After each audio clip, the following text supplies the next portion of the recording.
Finally, the beginning of Dr. Jung's work, Aion, researches into the phenomenology of the self, translated by R.F.C. Hall.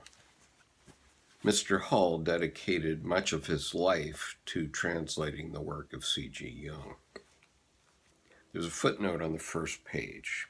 In the Swiss edition, this foreword begins as follows. In this volume, I am bringing out two works which, despite their inner and outer differences, belong together insofar as they both treat of the great theme of this book, namely the idea of the Aeon, Greek Aion, while the contribution of my co-worker, Dr. Marie-Louise von Franz, describes the psychological transition from antiquity to Christianity by analyzing the Passion of St. Perpetua. My own investigation seeks, with the help of etc. as above. Dr. von Franz's De Passio Perpetua is omitted from the present volume. Editors. Now to Dr. Jung's words. Foreword. The theme of this work is the idea of Aeon, Greek Aion. My investigation seeks, with the help of Christian, Gnostic, and alchemical symbols of the self, to throw light on the change of psychic situation within the Christian Aeon.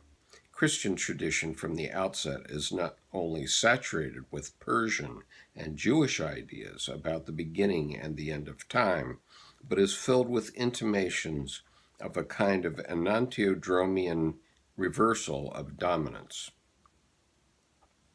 I mean by this the dilemma of Christ and Antichrist.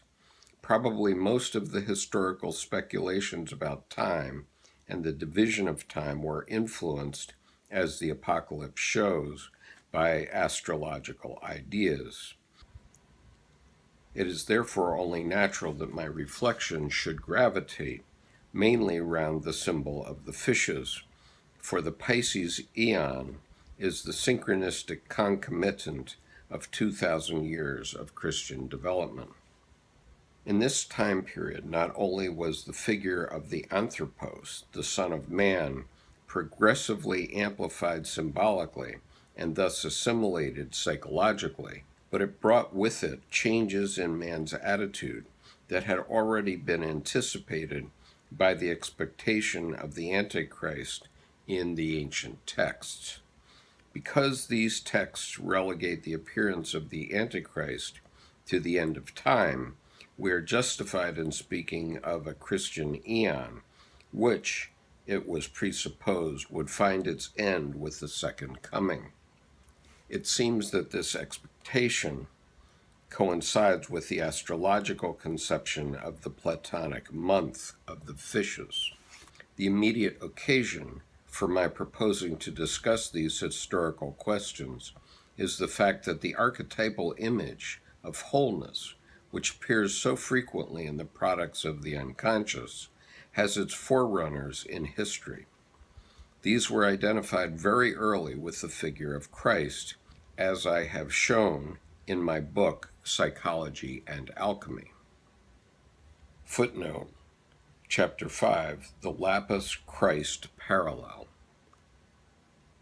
I have been requested so often by my readers to discuss the relations between the traditional Christ figure and the natural symbols of wholeness, or the self, that I finally decided to take this task in hand.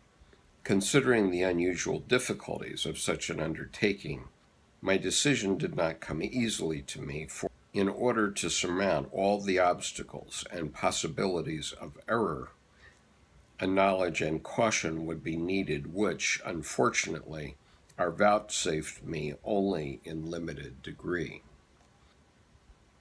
I am moderately certain of my observations on the empirical material, but I am fully aware of the risk I am taking in drawing the testimonies of history into the scope of my reflections.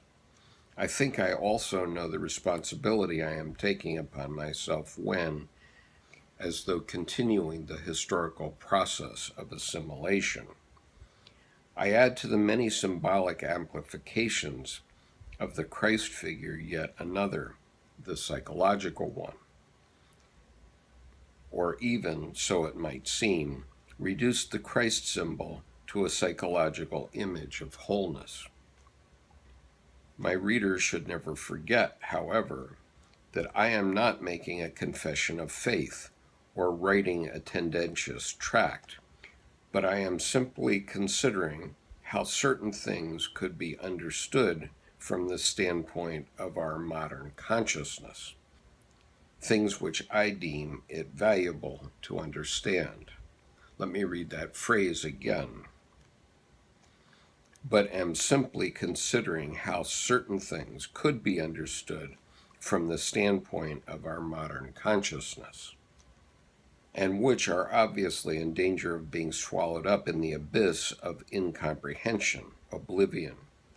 Things, finally, whose understanding would do much to remedy our philosophic disorientation by shedding light on the psychic background and the secret chambers of the soul.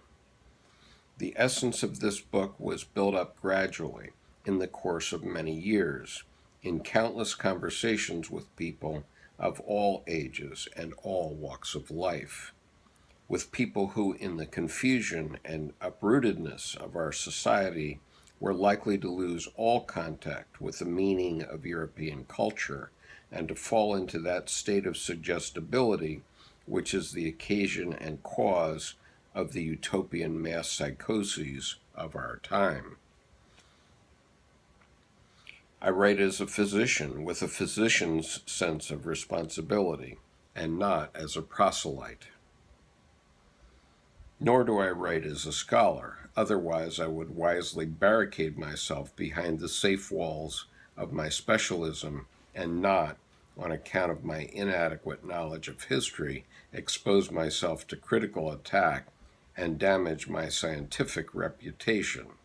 So far as my capacities allow, restricted as they are by old age and illness, I have made every effort to document my material as reliably as possible and to assist the verification of my conclusions by citing the sources. C.G. Jung, May 1950. In May of 1950, Dr. Jung was just reaching his 75th birthday. So I want to emphasize about Aion that this is a psychological approach to the history of the Christian era. I also want to clarify Dr. Jung's references to astrology, which have been difficult for me to work out over time. Human beings before the time of Christ had very little knowledge compared to what we have today. I read somewhere in the last year or two that a person of the 16th century was exposed only to as much information in a lifetime as we now experience in the Sunday New York Times, one edition. So when Dr. Jung is talking about astrology, he's talking about it from the perspective of these early people who were trying to explain their world, and they didn't know much about astronomy, and so they were trying to explain their world in the stars. Many people still do that very heavily. But the point is that those ideas influenced humanity as it developed. And so it's important to make reference to those ideas as they developed through the centuries. I hope you'll join me in hearing Dr. Edward Edinger's perspective on this foreword by Dr. Jung, published by Inner City Books.